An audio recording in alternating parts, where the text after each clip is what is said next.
In this video, we're going to take a look at how to add an assignment to a folder. So anytime you want a student to be able to return material or content to you, you want to put it in as an assignment. So if we go back to our created folder, and when we again come up and go to add materials, we can choose to add an assignment.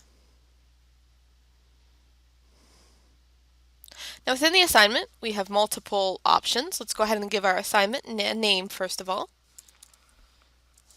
We'll just call this one assignment 1. And here's where you would put your directions for the assignment.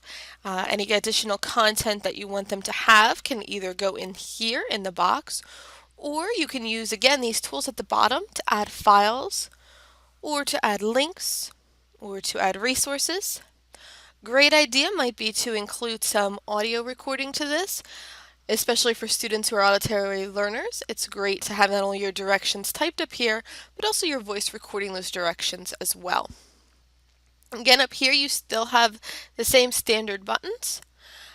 Remember, your insert content area, you have some additional choices in there that may be useful to you as you create your assignment. You'll want to give your assignment a due date. Okay, has the calendar feature, just click on the calendar to choose your date. And you'll want to remember to give it a time. Choose your point value. You will also need to assign your assignment a category. It automatically defaults to ungraded.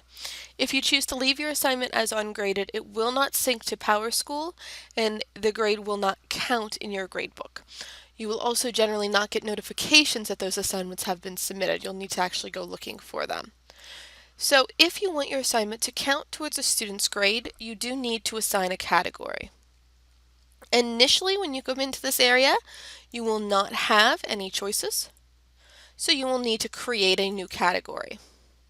So for instance, maybe you want a classwork category. So we can create classwork. And we'll hit enter after we type in that name.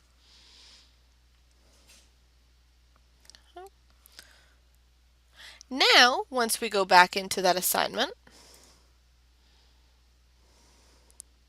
you can also choose to click outside of it and it won't push you back to the main screen. You'll see that now we have classwork as a category. We can choose a numeric scale. That would mean a point value scale. We could choose to do a rubric or just give it a letter score. Generally, you will be using the numeric or the create new category for create new rubric. Other additional choices down here, we have individually assign. So perhaps you only want a select group of students to receive this assignment. Maybe you have 3 students in your class that are going to be given this assignment. You can use individually assign, and then you can begin typing in the student's name that you want to assign it to. It should pop up and you can select that student. You can also choose to align learning objectives to your assignment. So if we select align learning objectives, we can choose the type of objectives we want. So maybe we want to go ahead and do Common Core. Choose the subject area. And choose the grade area.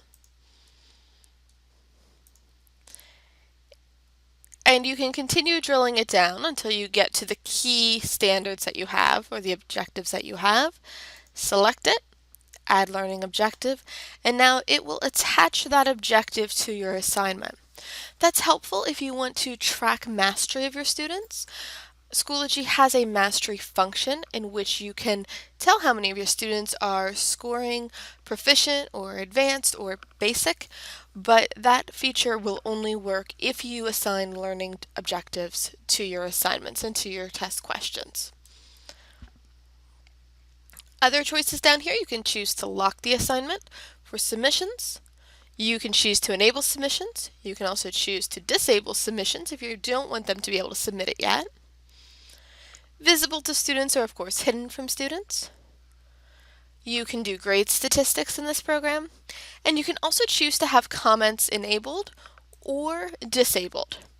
If comments are enabled, it simply means that a student is able to leave a comment on the assignment, very similar to a Facebook look. Please note that comments are able to be viewed by other students in the course. They are not private comments. So just be aware of that as you decide whether or not you want to leave comments turned on your assignment. So once you have everything set up the way you want it, you can go ahead and do Save Changes, and it will post your assignment for you.